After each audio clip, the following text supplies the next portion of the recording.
Hello and welcome back to the Punisher's Paintball YouTube channel here, guys. Welcome back to the new studio. I hope you guys like what Joel did here. I have to take zero credit for it. Honestly, it was entirely his inspiration. So there's this new trigger that came out for the LV2 called the Raptor trigger. Raptor. How new is it? How recently did it come out? It just came out recently. Awesome. I don't know.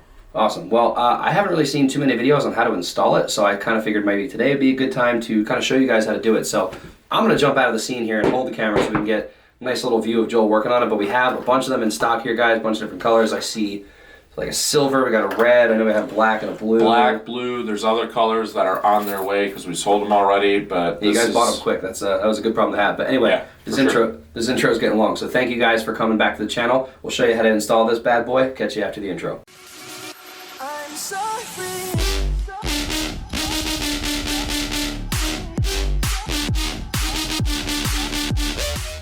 Ready, Joel? All right, Doug, so we're here. We've got a couple different colors of that Raptor trigger that we were talking about.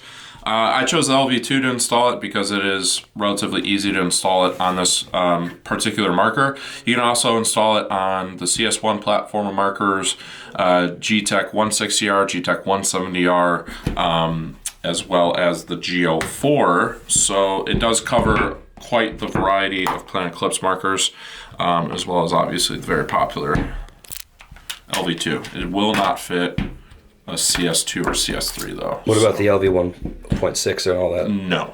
Nope, it will not fit that either. That's its own trigger. So with LV2, there is a screw. You're gonna pop your, actually, I don't even know why I popped the grips off. You don't actually have to. So with this, we are going to choose the right size Allen key and take this screw out right here. Oops.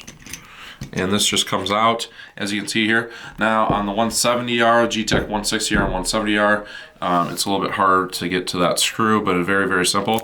This screw right here is actually what holds what's called the trigger shoe, which is the silver portion onto the actual trigger, or trigger face, I guess you would say.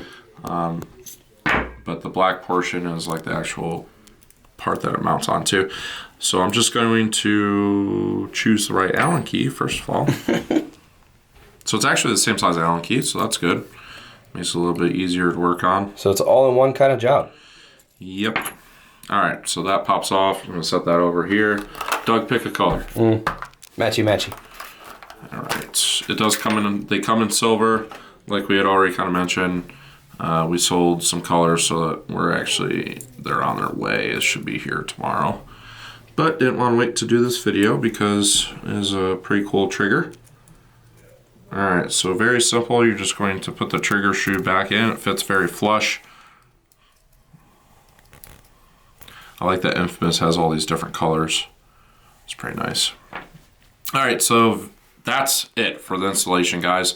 Has a nice little Infamous skull there. It's kind of a cool touch, and then all the different colors to match whatever your vibe that you're trying to put off. On this gun, it would probably be silver. They do offer silver once again.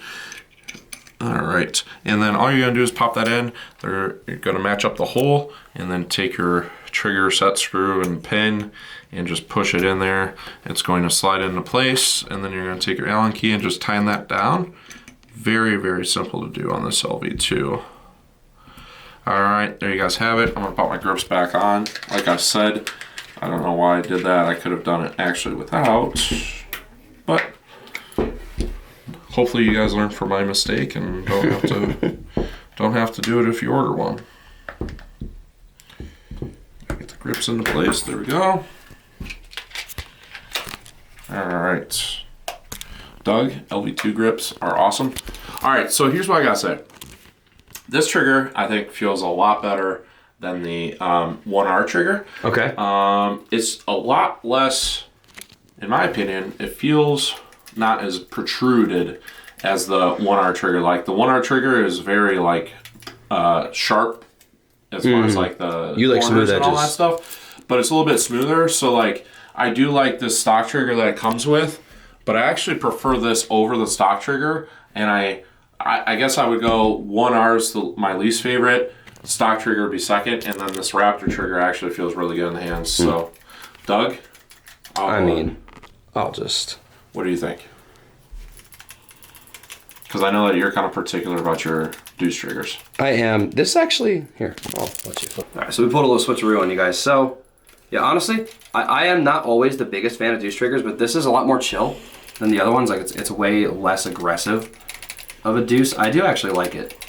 And I mean, you haven't even done anything to this trigger, right? Like, no. The responsiveness of this trigger is actually pretty nice, and I feel like you get more out of it with this trigger face. Yeah. With this Infamous one. So I'm down with this. As much as I'm not usually a deuce trigger guy, I actually really like it. So I did too. Yeah, if you want to toss this on your LV2, I would actually really recommend it. And like I said, we have them. Joel just said we're getting more colors tomorrow. So yeah, would highly recommend picking one of these up before they're gone because they went kind of quick the first time too. But thank you guys for watching. Thanks for checking us out here at Punishers. Make sure you subscribe to the channel and like the video. And if you want to get one of these, use the link in the description to buy it from us. See you in the next one. I'm so free.